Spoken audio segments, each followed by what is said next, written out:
Hello, welcome to another knitting pod. I'm Lena and I'm so glad to be sitting down with you today. Last week I was on vacation, so it's been 2 weeks, so you know I have tons to share with you. In fact, I'll probably split this one episode into two, just because I'm short on time today, but I did not want to miss a sit down with you.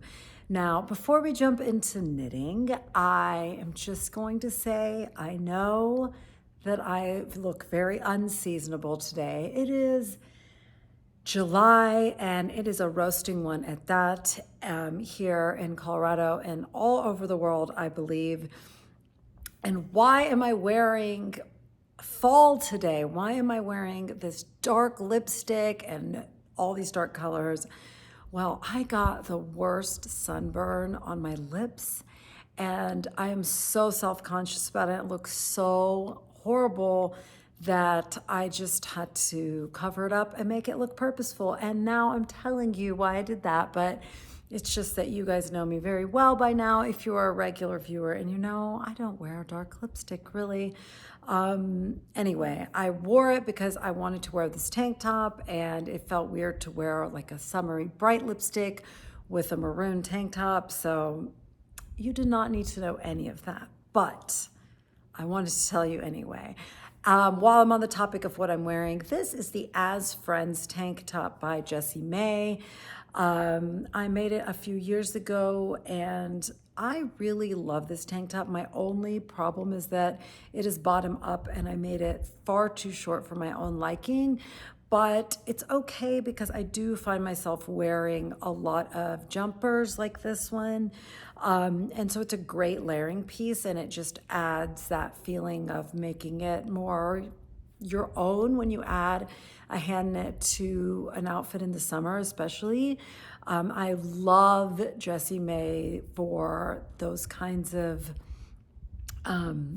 layering pieces in the summer. Her bralettes, her tank tops, they are so great standing alone, but they're also really fun to layer.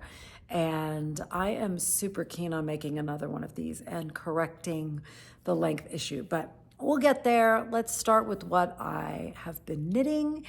I think it's never happened before where I told you I was going to cast something on, but I didn't have time to cast it on at that point.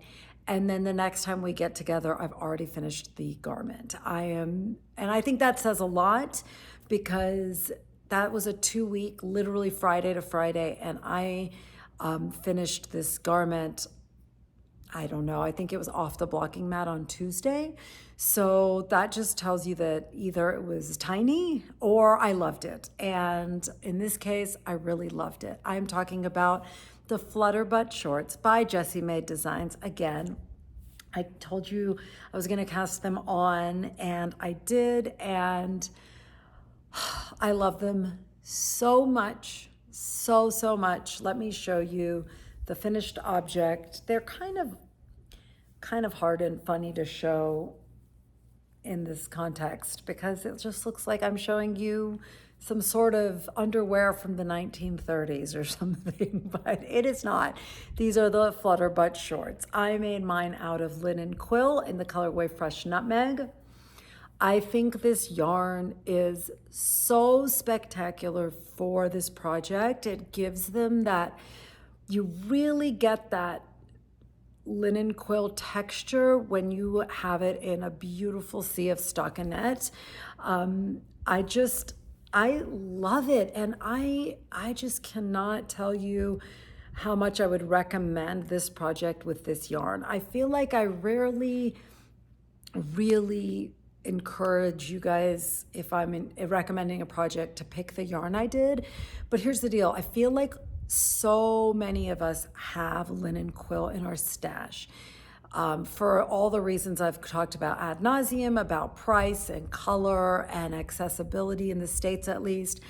And because we have so much of it, a lot of times I'm like, oh, I should probably use linen quill because I have it and I like to use what's in my stash. This project was just so perfect. This is because of Jessica. My friend Jessica suggested I use Linen Quill for this project. And I really want to cast on another pair of these shorts because As perfect as they are, there is one thing that I would like to correct and make another pair, and that is the fact that it is very hard. Okay, let me talk about the construction and then I'll tell you what I was about to say. The construction is from the top down. You do a provisional cast on and then you knit a certain number of rows and then you do one purl round and then you knit the same number of rows again. And then you're going to fold that down and sew the provisional cast on with the live stitches to encase the drawstring. Now her instructions instruct to make an I-cord, a really long I-cord to use as the drawstring. I did not do that. I did not feel like doing that at that moment. And she instructs to put the I-cord drawstring in the casing as you are closing that casing and knitting all those stitches together. I personally am glad I didn't do that, because when you are stitching together the provisional cast on with the live stitches, you already have basically 2 sets of needles and the needle that you're knitting with. That's a lot to manage, and I think if you are also trying to manage the I-cord that's inevitably going to want to slip in and out, I just don't think there's any need to do all of that in one step. What I did was, this is just an old drawstring from an old sweatshirt that I didn't wear. I put a safety pin through one of these ends, and in India, like when I was growing up and I'd go to India, so many of the pants have that drawstring and they'd often like fall out or you want to change it. Well, you do that. You put a safety pin, and my mom taught me that when I was really little, like you scooch it through the casing. It takes like 2 minutes, and that's what I did in this case, and I thought it was so much easier to do it that way. I would recommend doing that. So anyway, that's how the top construction starts. Now, I did want to talk about Ravelry for 1 second here. I promise it's related. I'm one of those people that when I suddenly have that desire to knit a particular project, I will go to the Ravelry project pages and just comb through everybody's and get everybody's feedback or thoughts on construction or what they would do different. I've found that to be so helpful. And I do want to pause and say, this is why I really, really high on my list of aspirations is becoming active on Ravelry and putting my projects on there. I knit so much and I have so many thoughts about my projects, obviously, because otherwise I wouldn't have a podcast. But I feel like I'm taking and not giving back. And I really, really want to correct that. Like everything I say to you would go to a larger audience and be helpful if it was lived on a project page on Ravelry. That's a side note. Aspirations, we all have them. That's one of mine. So the point I was making is that I ran into one project page on Ravelry and she said, oh, I just hated the beginning. It was such a pain to do that, the casing like that and fold the thing. And it was just, everything was twisted up. And reading that description, just like, it gave me a complete second guessing my choice to even knit this project, because that sounded like my personal nightmare. I hate when cords are everywhere and it's all tangled. It's just so frustrating. And to deal with that, I was trying to brainstorm different ways to get around that and kind of modify the project, this and that. And then I thought to myself, no other project has mentioned that issue. Everybody's had, for the most part, really smooth sailing. So I just thought, okay, I'm going to just be mindful of trying to keep everything really neat and tidy and kind of orderly and not be rushed, and make sure I have enough time when I sit down to do that part. And honestly, guys, it ended up being the easiest thing to do that I could ever imagine, to the point where you feel so accomplished when you finish it because it's so functional and it looks so neat and professional. And if I had let that concern, put me off. It would have been such a bummer. So take Ravelry with, I don't want to say a grain of salt, but keep it in perspective that one person's opinion is always just one person's experience and opinion. And they're so valuable to give you a heads up, but don't necessarily think that that pitfall is going to affect you in the same way, because different people's, if I had used different needles, I think it would have been difficult. So if I had used, when I do a provisional cast on, I use a knitting cord, not a spare piece of yarn, and I cannot recommend that enough. I talked about this the last time we were together, but the whole using scrap yarn is you're just making your life 1,000 times more difficult. If you just spend $10 on some of those knitting cords, the brand is Mini and Pearl, I believe, and they're called pearl strings. There's also barber cords. There's so many available now, but that way you're not picking up each stitch, you're just sliding those stitches onto your needle. So that was one tip that made it so much quicker and easier. The second tip is that I used smaller circumference fixed like bamboo needles for the when I went to slide the provisional cast on back on, and for the needle that had the live stitches. So those two were bamboo, and I feel like bamboo holds the stitches. It just grips the fiber so much better, especially something grippy like Linen Quill, because it does have linen and stuff in it.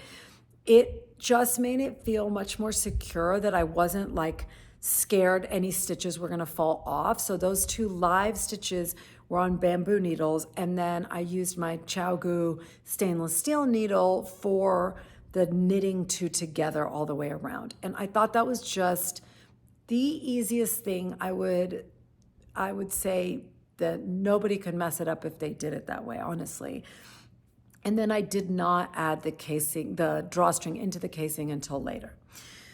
Okay, so that is my thoughts on the top. Now, this is a size small, and I have a tighter gauge. So my gauge was about 18 stitches per 4 inches rather than the 16, I believe she recommends.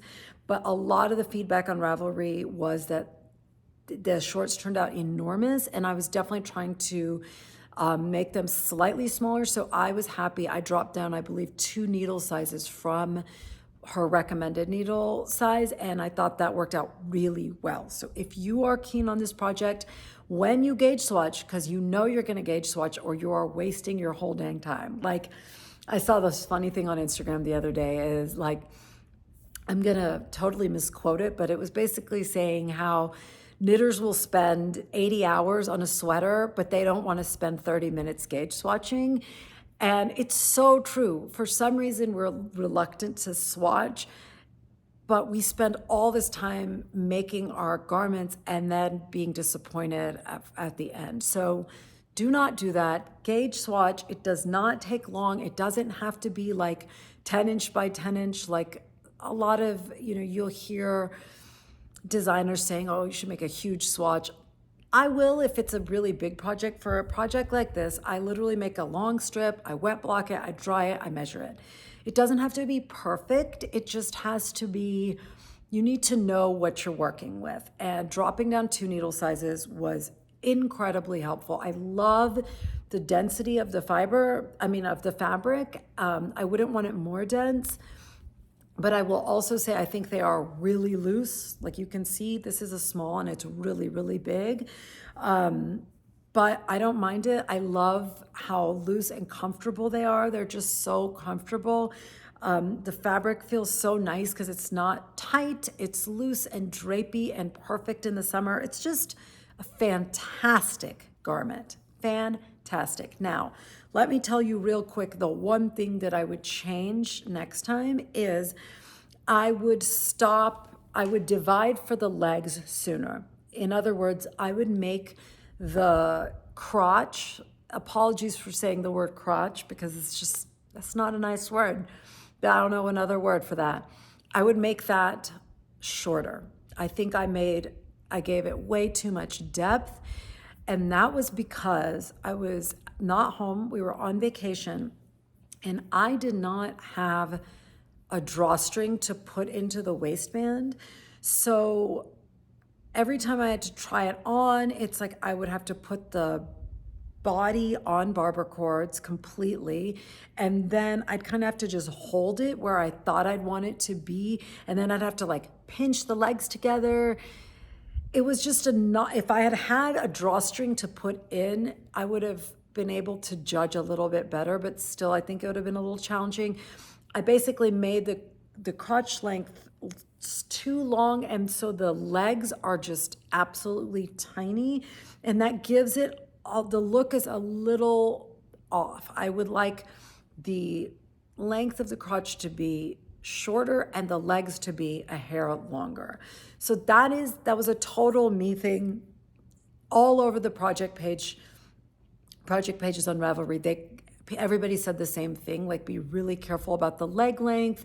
And so I did not want the length of the leg to be that awkward, like mid-thigh, where you just, either shorts need to be kind of short or like longer, really long. It's a hard in between. I think it's hard to get a flattering short length. So I was I don't know. It was a tricky balance to hit. I think I hit the length perfectly for myself, my own taste, but I definitely think I would like that part to be shorter and the legs to be a little longer. I think it would give a better definition. It almost looks skort-ish, if you catch my drift. So anyway, then when you're done with all this glorious stockinette. I don't know what it is about knitting in the round that is so soothing and wonderful to me. And this is super weird. I've been thinking about this. Somehow garter stitch flat does not have the same soothing effect on me that stockinette in the round. Even though both are knit, one is knit back and forth and one is knit round, there's just something about seeing the uniformity of those stitches. I just love it. And with garter, I find that I row out a lot more. It shows up more in garter stitch. It just doesn't show up when you just do stockinette for me. I don't know why, but like, the Pearl Soho half and half triangles wrap, I loved it, but I still prefer to knit in the round rather than knit back and forth in garter. Anyway, that is nothing to do with anything, but you go round and round in stockinette, you get to the legs, you divide for the legs, you cast on just like underarms for the leg right here, and then you do the legs, and then you do this adorable feature of these shorts that is this ruffle. Now, like I just said, because I was trying to keep them short on the shorter side, I made my ruffle really short, and it was quite a beautiful, a happy accident for me, because I love that this just looks like part of the leg rather than a separate ruffle. And I think in her sample and her intention was that there's the leg and then there's the ruffle. I'll put a picture up so you can see what I'm talking about, because it is very distinct. And mine, I don't know I feel like there's a word that I'm not able to, there's a word to describe the look of this that is just different from her intention, and I love it. I love that it's rolling. It looks so cute. I'm almost tempted to just cast another one on immediately, because I enjoyed making these so much. I really, really did. Also, I have so much linen quill, like I could make another 10 pairs of these. But anyway, I feel like it's like the socks that we were talking about last time, that you almost want to just jump in and cast on again to correct and see if you can get it just right or get closer to just right, because I could see myself wearing shorts like this all the time. And like I said, from swatching to finishing, it was like a week and a half, because it's such a fun project. It was a 10 out of 10 on process, 10 out of 10 on results. I just loved it. It was so unexpected. I really, really thought this was just a complete pie in the sky. Like, this will be interesting for me. It'll be interesting for you to see a new project that's not that common, but I really ended up falling in love. You know, I love Jessie Maed designs. I think she is so brilliant, and sometimes her projects teeter on, oh my God, make it stop. You know, like, I cannot knit this anymore. Like, Jessica just finished the outline tank or tee or something, and she was just so over it by the end. And actually, she used Linen Quill also. But I've been there. Like, this tank top kind of, I think, fell in that category. It was a couple years ago, so I don't remember that well. But these just did not get bored. Also, I can wear it with the cute little top. If you watched me last time, I was saying that I have one of her tops. It's called the Open Edge Tee. That's it. It's in this color, and thought it would be really cute to wear this as an outfit, and it actually really does look cute. But I don't know. I wouldn't wear it out into the world. It's more like pajama level. And then I don't wear knit tops just around the house as often because I'm scared I'm gonna like spill on them or ruin them and get them snagged in a dog's claw or something. And I'm just too precious about my tops, but I could wear these around the house all the time and out into the world. I think they're just too cute. Okay, I know I'm going on and on and on and on, but I loved these shorts. They are great gift knitting. If you have a granddaughter or a daughter, or I just think these would be really fun to receive as a gift and really fun to make. Sometimes it's like, how many hats are you gonna make? Or how many, socks can you make? I mean, lots, of course. We're knitters, we can make a lot, but sometimes it's fun to shake it up. Okay, let's move on. I was just so excited to talk about that. And I guess I did go on and on because we've never talked about this project. It was the beginning and the end all in one. Okay, I have to show you the saddest thing, okay? Collect yourselves, this is sad. I was quite devastated. The last time we were together, I shared I'm on a sock journey. I'm on a sock knitting journey where I am just keen on mastering, my own personal sock recipe, if you will, like what stitch count, what needles, what yarn, all that. And I made these slouch socks / Soxploration socks to create these beautiful socks that I shared. Well, after I talked to you guys last time, I decided to wet block those socks because I hadn't blocked them. I threw a color catcher in, but because I was doing it in a small bowl because they were just socks, if I do bigger garments, I do them in one of my tubs because I like the garment to lay flat and really get soaked through evenly. And I put if there's an issue, like with the shawl being colors, I will put like 10 color catchers because I'm so paranoid. It just didn't even occur to me with these socks. I put one color catcher just because I thought that would be enough. Now we have these beautiful socks, and look at that.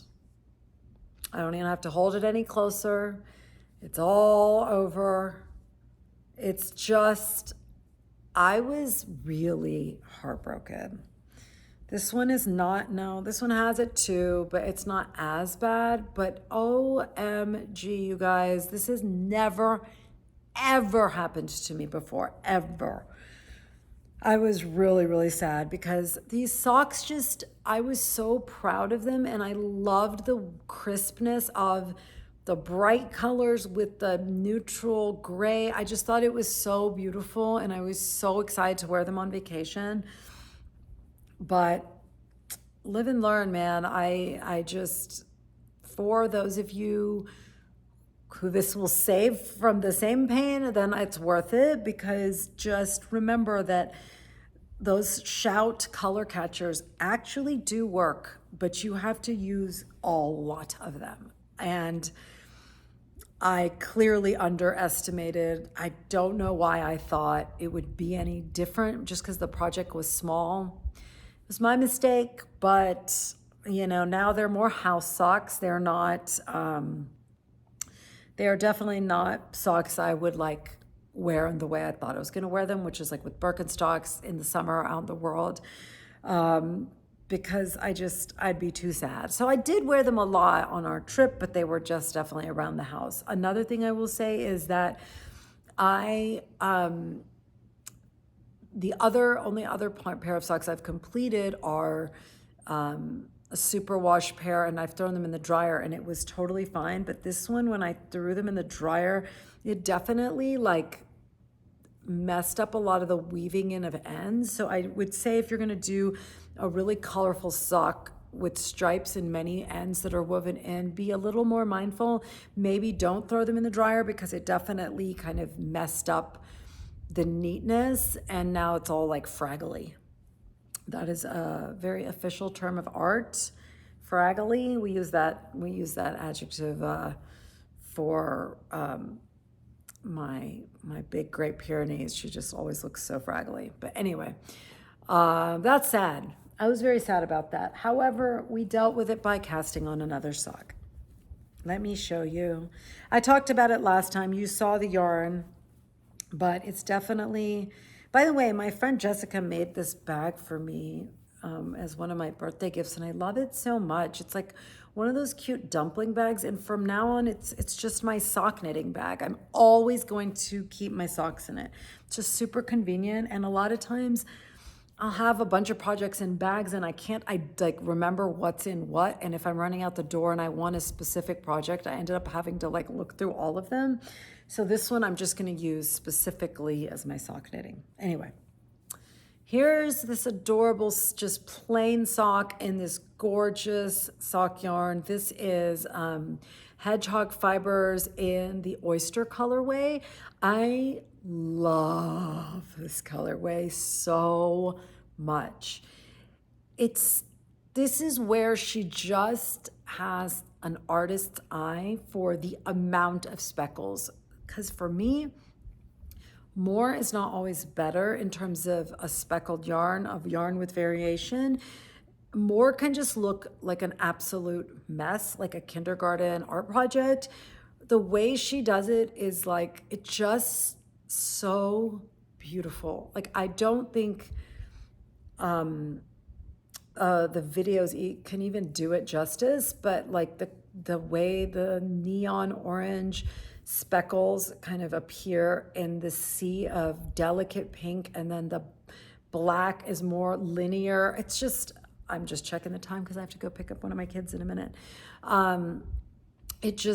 It's beautiful. I love it so much. This has been a joy to knit. So this time, what did I do different in an attempt to get closer?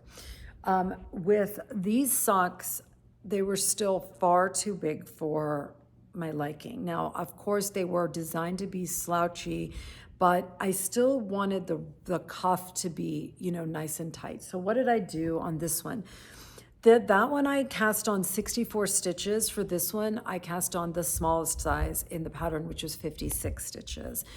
That is officially the right number for me. Now, one thing I did that I will not do next time, or I will do completely opposite. I used a size US 1 for the ribbing, and I believe I did 3x1 because someone said that they liked that the best. I think that's what I did, or 2x1, or anyway, it doesn't matter. Because you can do any combination of the ribbing you want that's fun for you. But I used a US 1, and then when I got to here, I thought, I'm worried this is still going to be too loose, so I dropped down to a US 00 for the body. I really, really like the density of the fabric. Excuse me. Sorry. I love the density of the fabric. However, it's just slightly too tight. It's like I'm Goldilocks here. I've always been too loose. This is the first sock where I'm like, I put it on, I'm like, oh my gosh, a knit sock actually can feel like a store-bought sock in terms of the snugness that I really like and I was aiming for. I almost didn't know if I was ever going to hit that target or if that's just something you only would get with store-bought socks. I was totally wrong. I feel like they fit so well. It's just a tiny hair too snug in terms of it's a little hard to get over my heel. So next time I would actually do the US 00 for the ribbing, since ribbing is already stretchy, or even just a US 0. I just don't think I have a US 0. I only have a double. And then for this body part, I would maybe bump it up to the 1. So I would flip it. So the ribbing that's stretchy already would be tighter, so it'd be a little snugger. This would be a hair looser, but not too much. I think that might be it. It's just, this is again why I think people say in order to master socks, you just have to knit them. There's not any amount of instruction someone can give you because everybody's just so personal. And when you're trying to get something to fit exactly to your, your foot, it's going to take some trial and error. And I think as long as the sock yarn you're using is beautiful to you and just to watching it unfold brings you joy, then that process is fun, right? I think it's fun. I was so proud of the heel because I did it in the car, you guys. We were driving back from the mountains and there was traffic and it was kind of taking forever. And I got to the point where I wanted to start my heel and I just was questioning my confidence and ability to do it in the car on the road without like the focus I would have at home by myself if and it was so great. I was so proud of myself. So I'm really happy I cast this on right away after finishing those. I mean, it was almost a sign when the color bled because I just want a pair of socks that I'm proud of and that looks lovely and there won't be any issue with bleeding. There's no issue with weaving in ends. I mean, I honestly am having more fun knitting this one than that one because first of all, I'm at ease and there won't be all this finishing and weaving in ends and all that. And it's just so pretty. So if you didn't watch my last episodes about sock knitting, I encourage you, if you're interested in socks, to check them out. I talked about Denise as the Earthtones girl. She does all these socks, tutorials and everything, and she does a shadow wrap heel, and that's what I did, and I love it.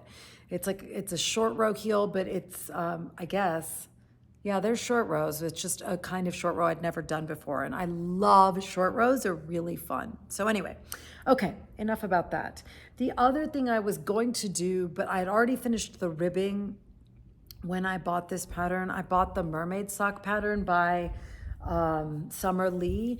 They're so beautiful. I love the texture and I thought it would be beautiful in this yarn, but I'd already finished the cuff. And then when I bought that pattern, the stitch count was different. I thought there would be a stitch count that was the same for the sock. And I didn't want to have to do all this like tweaking and calculation since I'm still trying to, master a basic sock. So I figure I'll just leave that for another day, but I definitely will cast those on sometime because I think the texture with a speckled yarn like that would just be really, really beautiful. So check those out if you are an experienced sock knitter and want a fun sock. Okay, you guys, I'm going to stop talking about knitting. I do have 2 other projects to talk to you guys about, but I'm going to save them for next week. Yeah, that's what we're gonna do. I did really quick want to say right before I jumped on here, I was looking through my yarn for something and I found this. I thought I only had this, but I actually have this.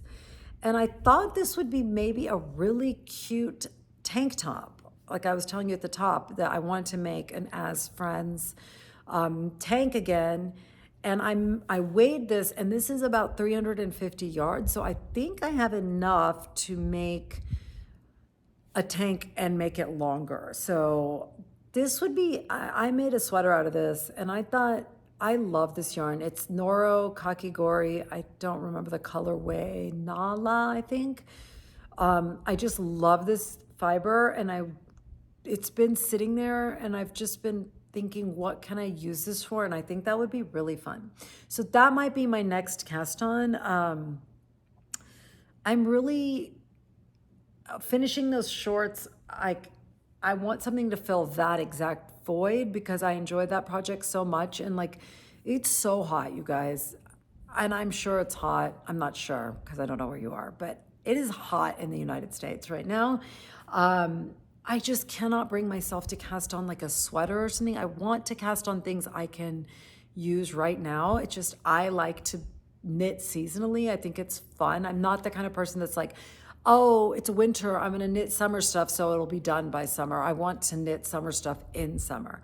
Because also there's shorter projects and you can knock it out and then enjoy them like right away. It's so much fun. So I wanna knit either one of these or a bralette. I love her contrast racer bralette, I think, is that what it's called? I love it. I've knit like 3 of them.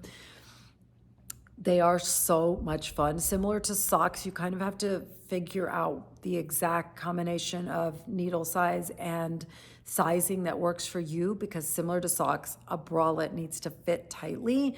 But it's a real fun process, and so maybe I'll knit that. We'll see. We'll see what I'll cast on next, or maybe it'll just be another pair of those shorts because they're just too fun. I just really enjoyed them. Okay. Let's wrap up talking about knitting. Let's segue quickly into life and books and shows. By the way, if you're new here, welcome. I hope you're enjoying Knitting Talk. And at the end of every episode, I talk about other things in life, like parenting, and other things in life like books and shows and podcasts. And since it's been 2 weeks, I definitely have a lot to tell you. We were in Breckenridge last week for vacation, and it was just so lovely. We stayed in the most lovely house. It was just so gloriously peaceful, you guys. It was one of my favorite vacations. I don't know if you guys do this, but I hope you do. I hope it's not just me and I'm just crazy, but like, I feel like I'm often in a battle between who I think I should be and who I am.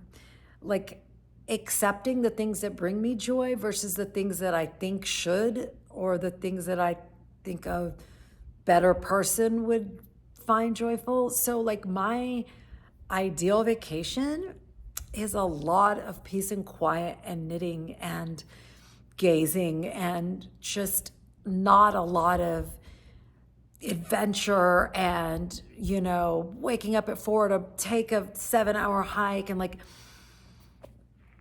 I wish I were that kind of person, but although I don't even know why I wish that, but maybe it sounds more glamorous or something, but I don't know.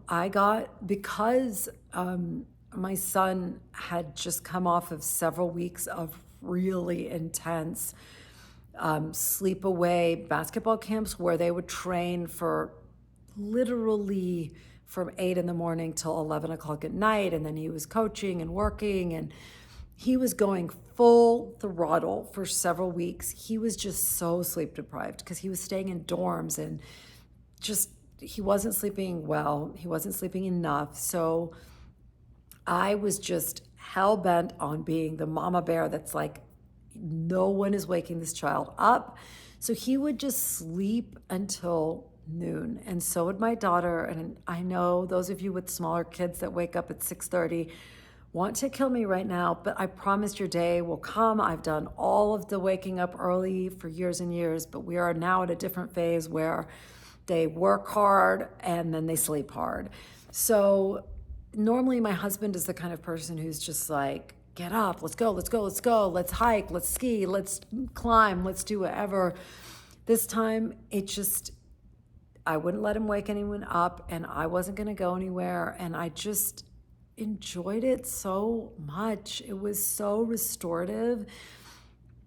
That's why I was able to finish those shorts, because I had so much knitting time and the weather was spectacular. And, again, I think it falls into the same category. There's like these two ideas about vacations. Like, should a vacation be exploring an adventure in a place you've never been? Or is a vacation going somewhere that just has a deep history for you and a deep familiarity and an instant relaxation? So Breck is that for us. We've been going there since my son was 2, so like 13 years we've been going there. And we've stayed there for many summers, before we moved to Colorado. That's why we ended up moving to Colorado. But that's my favorite place to go. But I know every nook and cranny of Breck I can get around with my eyes closed. But, vacation resources are limited. We can't go to Europe and go to the mountains, or, whether it's time or money or all of it. So it's just always this pull for me. Like, I want to have more adventure, but then I also I'm a creature of routine and home. I'm a homebody. And like, I don't know. It was just the perfect vacation. But sometimes I do feel like, I guess I need to step outside of those things and push our family out into the world a little bit more. So maybe next summer we'll do something a little more adventurous. In a couple of weeks, we are going to Vegas because my son is in a basketball tournament there. So I am looking forward to that, but that is not adventurous or exploring the world, because Vegas is as real as Disney World, if you ask me. But anyway, so it was a lovely vacation. I read Same as It Ever Was by Claire Lombardo. I had told you I was really excited about that book because I loved her previous book, which was The Most Fun We Ever Had. I loved that book. I really enjoyed this book. I really liked the story. It was entertaining. It was thought-provoking. However, I really, really disliked the main character. She triggered me in a way that I really had to pause and think, like, why am I so triggered by this woman? I found her really difficult to find any sympathy or empathy for. I just found her to be whiny and annoying, but I still did enjoy the book. I tried really hard to dig deep for understanding, because there was plenty of justification given for all her personality quirks, if you will. But I rarely read a book that I just can't stand the main character. And it is literally told from her point of view, I believe, the whole time. There's not like shifting from person to person. So I don't know that I can wholeheartedly recommend it, because I don't know if she would annoy you as she annoyed me. So I don't know. If you enjoy family dramas, a lot of kind of intrapersonal conflict of the sort of one's own creation, then you might really enjoy it. It was good. I'm still really sad about the David Robleski, the new book, Familiaris. I've been trying to come back to it and read it. I'm about 25% of the way done, but in an 800-page book, that's still not that much.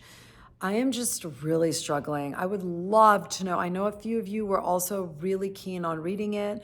I'm curious if you find it as difficult as I do. Maybe you don't. For me, it's like if I read this without knowing who wrote it, I would not recognize it as anything related to the story of Edgar Sawtelle. I think I'm speaking as if I'm assuming you know what I'm talking about. I loved the book, The Story of Edgar Sawtelle, and I guess about 15 years later, the author wrote kind of a prequel, and that's this book, Familiaris. So I just want to give you that. If you're like, what are you talking about? I've been talking about it for a few weeks. So for those of you who are, regular watchers, you probably know what I'm talking about. Right now I am reading This Time Tomorrow by Emma Straub, and I am really enjoying it. It was really hard for me to find another book. There are several books I'm dying to read right now, one of them being Anne Napolitano's new book. I forgot what it's called, but I didn't even know she had a new book out. And Hello Beautiful, which she wrote a few years ago, was one of my favorite books of all time. I think that's one of my top 5 books of all time. I love that book. I think it's called Within Arm's Reach. I did not know she had written another book. It was released a few months ago. However, I don't have any more Libro FM credits in my account. And I feel guilty because I spend so much money on yarn and books that I am trying to use Libby as much as humanly possible, but nothing in my Libby queue was coming up. And when it took me days to find a book that I wanted to read that was available on Libby. So that's how I ended up reading This Time Tomorrow. But it's been really good. I just started it and I really like it. So I've read things by her before that I've enjoyed. So I'm looking forward to that. And then maybe I'll keep trying to read Familiaris. We'll see. In terms of a podcast, I haven't recommended something in a hot second, but I listened to this podcast called Sweet Bobby. Okay, if y'all like me have the guilty pleasure of enjoying true crime podcasts, you need to listen to Sweet Bobby. You will binge it. I could not stop listening. I listened to it in 2 days and I couldn't stop talking about it. I'm not going to say anything about it because I think you will enjoy it the most if you have no idea what it's about. If you like true crime and crazy people, you're welcome. So entertaining. Please tell me if you listen to it, because I'd love to chat about it. I was trying to get my husband to listen to it, but he's too busy. Anyway,